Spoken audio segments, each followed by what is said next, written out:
Picture two women walking into the same room. Same job title, same qualifications, same reason for being there. One of them talks fast, laughs a little too quickly, works hard to be liked within the first 30 seconds. The other barely says anything. She just watches, answers when asked, doesn't fill the silence. By the end of the meeting, almost everyone in the room can recall what the second woman said, word for word. Almost no one remembers the first. That's not charisma. That's not luck. Psychologists have a specific explanation for it, an idea that traces back to psychologist Julian Rotter's concept of locus of control. Two different ways people build their sense of worth. Some build it externally. Their confidence depends on being liked, chosen, or approved of. Take the audience away, and that confidence often begins to fade. Others build it internally. Their sense of self doesn't disappear when no one is watching. Here's what's interesting. From the outside, these two people can look almost identical. Same words, even the same smile. But one is performing confidence. The other is simply grounded in it. Here are 5 patterns that separate the two. Every one of them comes back to a single question. Does your sense of worth come from the room or from yourself? Keep that in mind as we go through each one. 1. She's comfortable with silence. Most people, mid-argument, feel a pull to respond, to explain, to defend, to fill the space. Silence feels like losing. But watch what happens when someone doesn't take the bait. She lets the moment sit. And slowly, the other person starts talking more, over-explaining, backpedaling, searching for a reaction that never comes. The silence does more work than an argument ever could. It shows up outside of conflict too.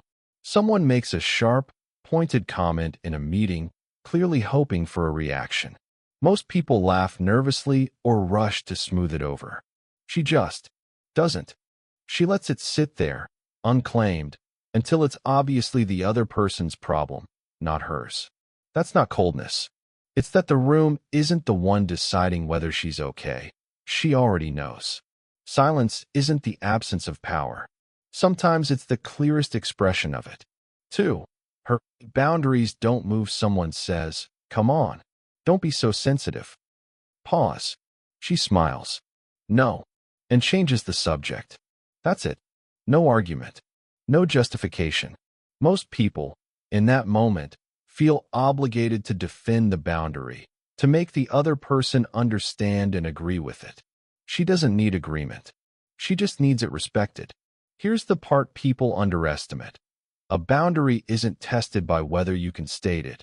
Anyone can say, "I don't like that." It's tested by what you do the second time it's crossed. Most people cave right about there, because holding the line costs something. She's already made peace with paying that cost. Manipulation runs on doubt. It needs the other person to start questioning themselves. There's nothing to grab onto here, because her no isn't waiting for anyone's permission to be valid.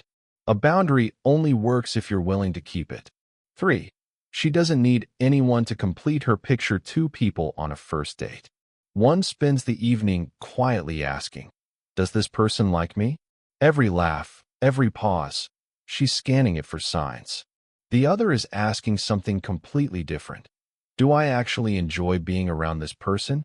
That single shift, from "am I liked" to "do I like this," changes everything about how she shows up. She's not performing for approval. She's evaluating fit. Here's the clearest way to put it.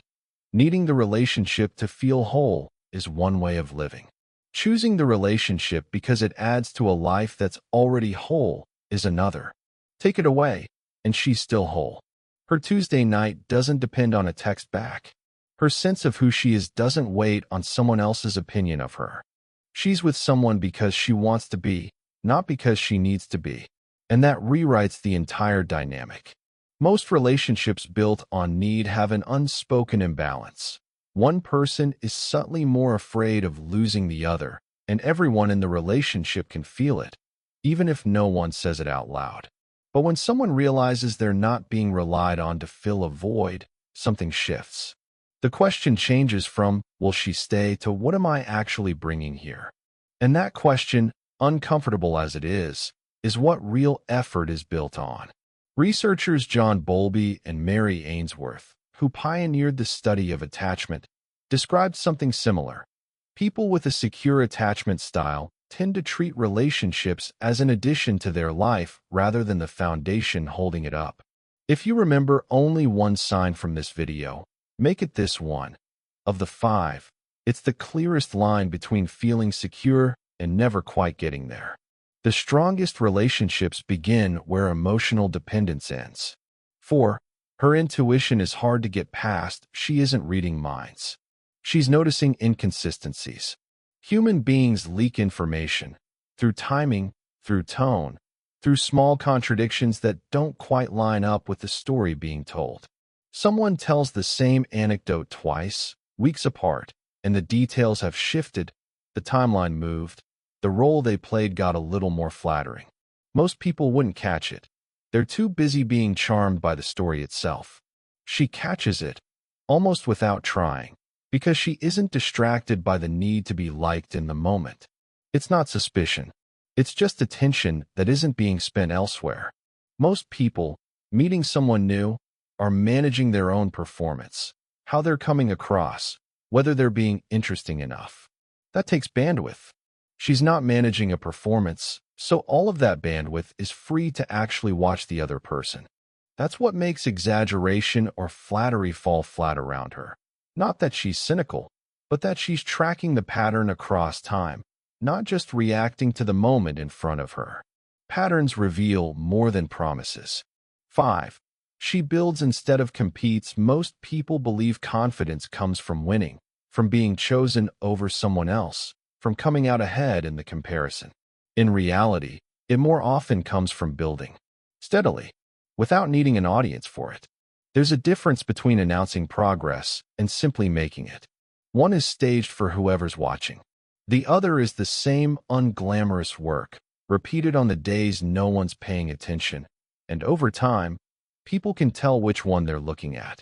Instead of spending energy on comparison, she redirects it into her own work, her own mind, her own craft.